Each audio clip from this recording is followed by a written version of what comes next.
with filming a show here, welcome to the future Tales from the Metaverse here. We have this ongoing series going on, and we've already done several episodes, and we've been really having some amazing conversations from people of what this metaverse actually is and figuring it out. I mean, obviously, we're all in it. Let's start this video.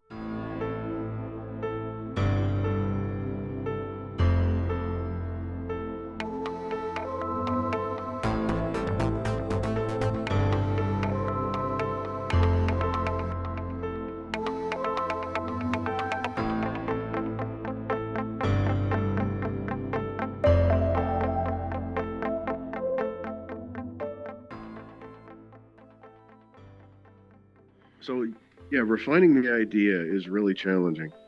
Once I have the idea, fleshed out, and I know what I'm going to be doing, usually the world goes pretty quick like that. But if I don't know the requirements, if I don't know the function of the space, then I have to take a lot of guesses about how do I want the players to flow through here. What's the first thing I want the players to see, and then what do I want them to experience as they go through the space? Those types of things are often hard to figure out if you don't have a good roadmap.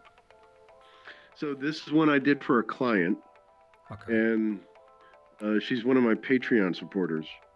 But she wanted exclusive use to this template, so she paid in at a higher tier, and she's paying it off a little bit month at a time. But I did this for her events. So AIXR is this academy of extended reality over in Europe, and they had their annual VR awards in AltspaceVR. Oh, very cool. So I built this for them. This was one of two worlds that I did for them. And originally they were strung together in a sequence of 5. So I'm going to be hosting Super Bowl parties, or a Super Bowl party in here. I may actually start with the division championships a couple of weeks before. But I've got web projectors that I'm going to put all around the space, and then as soon as I figure out what teams are going to be playing, I'll redecorate the space with the right colors. And then the fireworks, I'll turn the fireworks off until somebody scores a touchdown.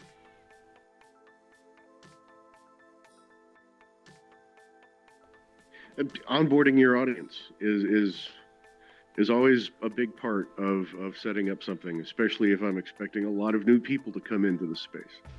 Right. We do several events through the university where a lot of the people that we know are going to be participating are new people to VR.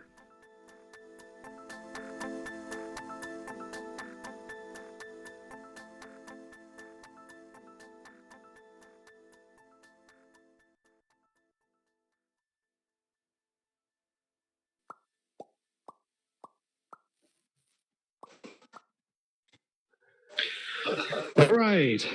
Awesome. So, speaking of onboarding, let's welcome Mr. Karnivore, Mark. And again, it's great not to have you here. And so the first question is basically, how did you get to world building yourself, Karnivore? Wow, I've been working with VR for quite a long time, and software development for quite a long time. And I sort of feel like world building or crafting these sort of experiences is something I've always wanted to do. I mean, from the very beginning of my career, I started off in engineering, so I started off designing chemical plants and churches and houses for architects, doing 3D modeling for different industries. But it's always been sort of leading to this construction of worlds. I just like being able to take what I've got in my head and share it, to go inside of it, to experience it. It's magical when it manifests. Right. So it's this idea of creating something that is maybe impossible to do, something that is not there, make it, visualize it. Yes. Yes, yeah, making the invisible visible, making the impossible possible, right? And not only making it visible or making it possible, making it feel natural, making it feel like it. Of course, it's possible because it's right there and I see it, and I completely believe it. Right. And when we talk about the metaverse as a construct, let's say, and I'm quite sure that most people have probably a different idea what this metaverse will be. When it comes to this term metaverse, what is your first idea? Well, you know, this year I have a different answer for that question than I would have had, say, last year. You know, I don't think the metaverse is anything that any one particular entity or group is going to be able to stake a virtual shovel in the ground and say, here it is, I've built the metaverse. You know, I think it's the kind of thing that has to come out organically, and it has to come from the people, and it has to come from the people that are actually making this stuff happening and going through these experiences. You're not going to be able to put a label on it and say, here is the metaverse and I've made it. We're going to look back. We're going to say, wow, there is the metaverse. It'll manifest itself to us as it evolves, I think. And is this part of the metaverse? Yeah, this is all part of the metaverse. We're in the metaverse. Our engaging in this metaverse is helping in the construction of that metaverse. So you are creating worlds and you are selling them, correct? Mm-hmm. Yep. I have a variety of different stakeholders. So the people that come to me and ask me for worlds, you know, they have a variety of different uses and a variety of different reasons for needing a world made. From, you know, there's some very professional endeavors. There's a couple I'm not really at liberty to talk much about.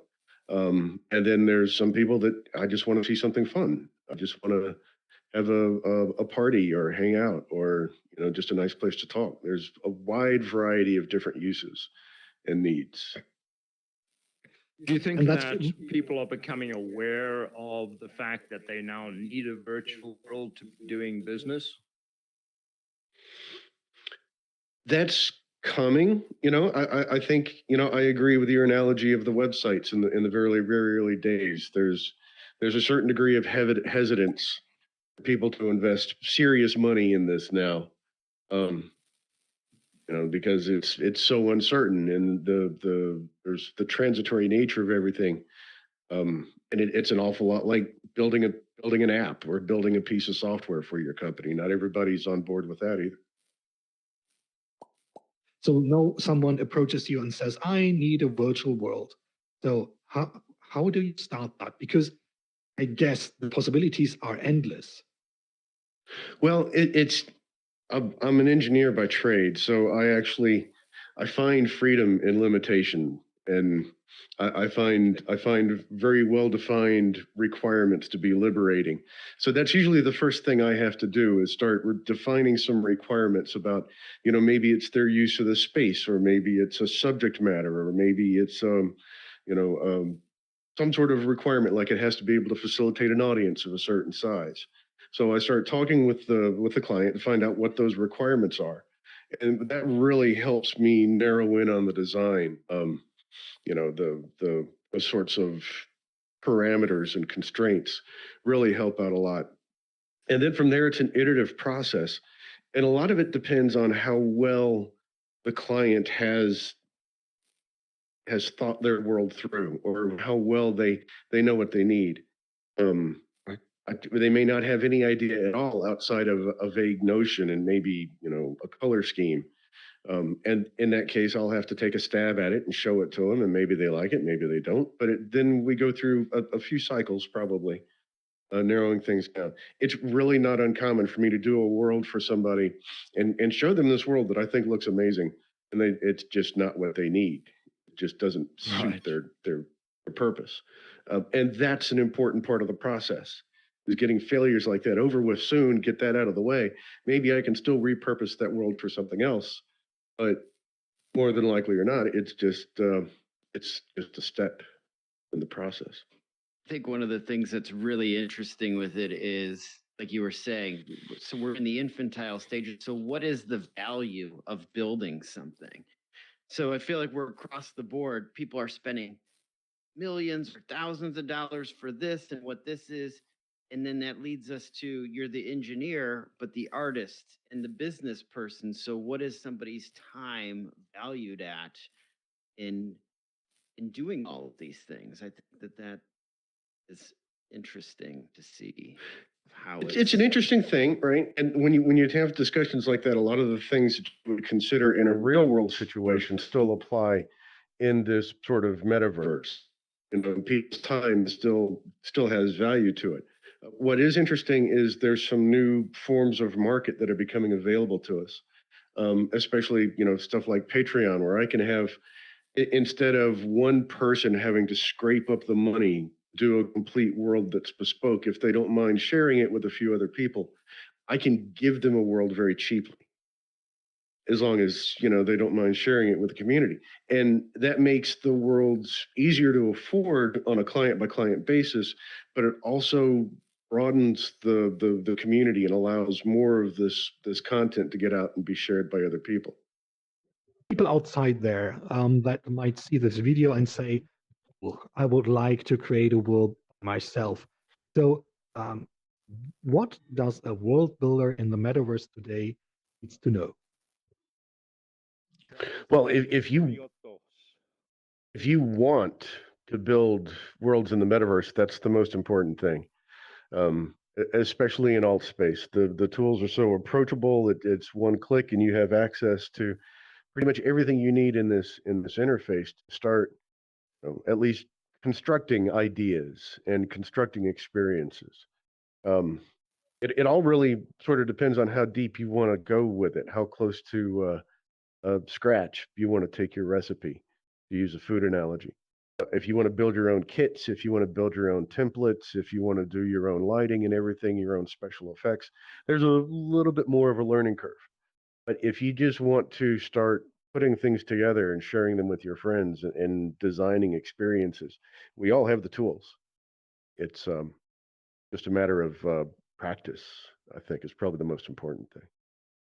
So, what do you think of using tools like Unity, that in my mind are more open than, say, on Horizon, where you're limited to their visual scripting language?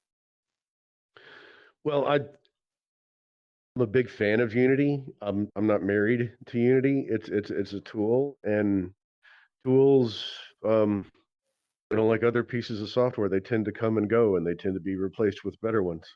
I think Horizon moving away from Unity was a mistake. But I have a personal bias in that because I was looking forward to using Unity. But yeah, the tools are going to come and go. It really the tool, it just depends on how easy it is to get used to. So I have a question, like with being an engineer, I mean, with world building and whatnot, yes, there's people coming in here. Oh, yes, you can build, like people are decorating their houses and whatnot. But I'm interested from a perspective of, let's say somebody is an engineer, they are an architect, like obviously now there's some digital stuff. How would you advise somebody who has some of these skills, or how would this cater to them, like transitioning or opportunity?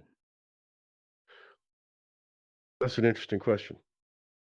That's an interesting question. So, world building in AltSpace, world building in the metaverse, is sort of the intersection between, or it can be thought of as the intersection between engineering and game design.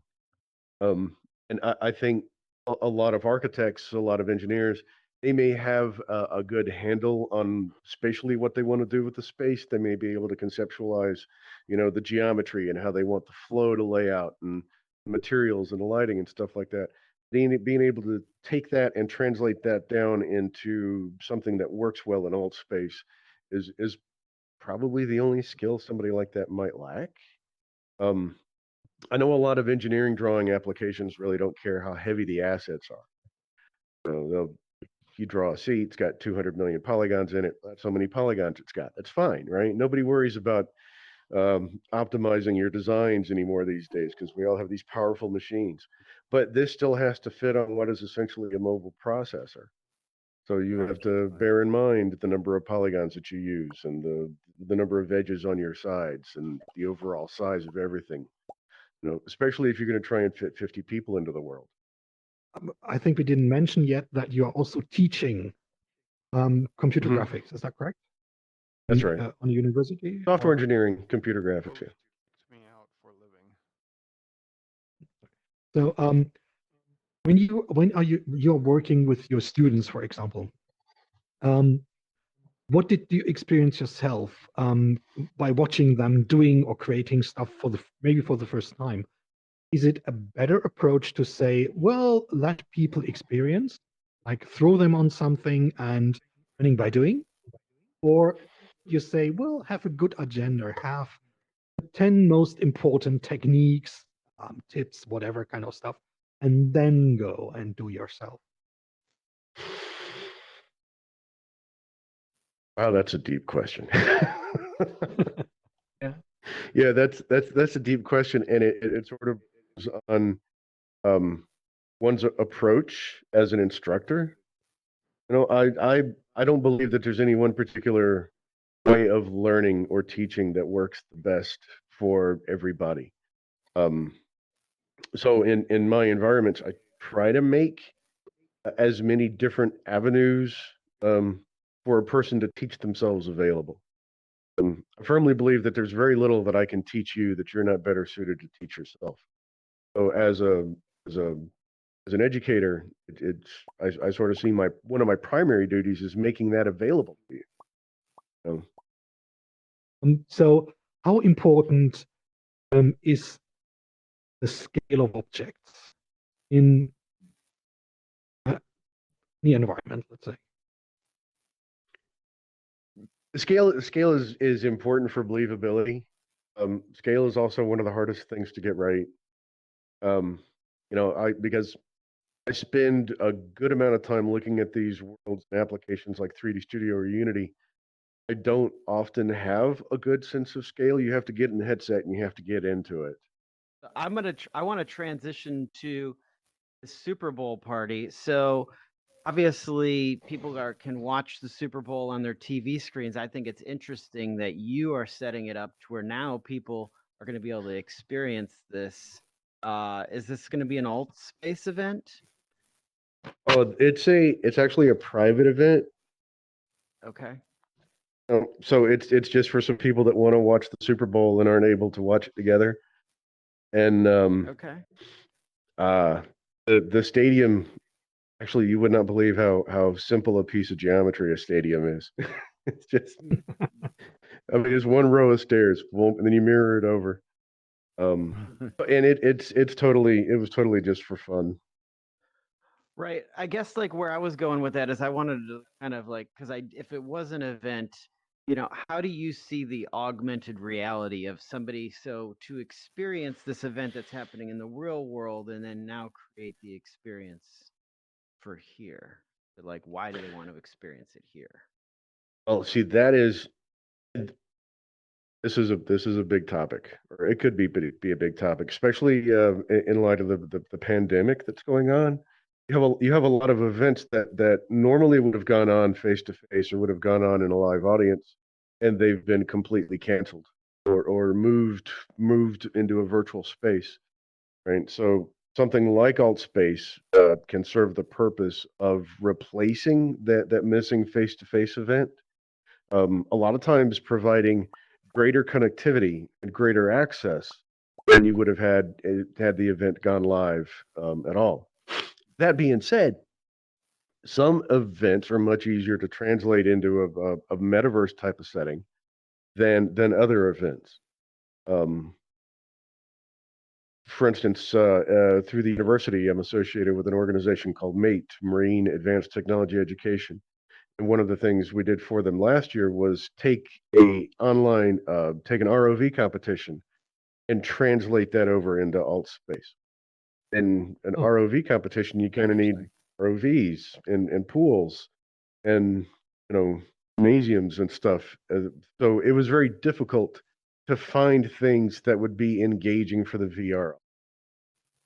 Right. A lot of it just depends on, what kind of event am I trying to translate or replace? And if I can't translate it easily, what can I provide to the audience that makes this special? I mean, you could find something that makes the VR experience special, but it has to make sense for the audience. How important is interaction with an environment? It's very important. It's very important, not only for just audience engagement, but for believability of the environment. So if I see a sky and I see clouds in the sky, it would be nice if I could make the clouds move, because that's what we're expecting, right? That adds just a little more layer of believability to the environment. And you could take that down to the nth degree. The more stuff that you see move, the more that you see engaging in the environment, the more believable it becomes to you. And that's above and beyond any kind of interactivity that you may be doing in this space. Yeah, it's like even walking up to a door and then the doorway, like some people Right. have put that stuff in there, and it just it does make you feel that much more connected with the environment. I mean, I love this. I love this talk. Thank you. Like so much great information, Yes, and yes. Definitely. Thank people you. people are very interested about this. And when it comes to the metaverse, there's so many questions. So you've definitely given some great information and insight for people who, are curious with this. Well, great. 100%. Thanks for having me, man. This was a lot of fun. This is absolutely one of my favorite things to talk about. Yeah. Well, it was a A lot pleasure better than having you, politics, that's for and sure. meet here every Tuesday at 11 a.m. Eastern Time if any of you are interested in further discussions about the metaverse. Thank you. Thank you.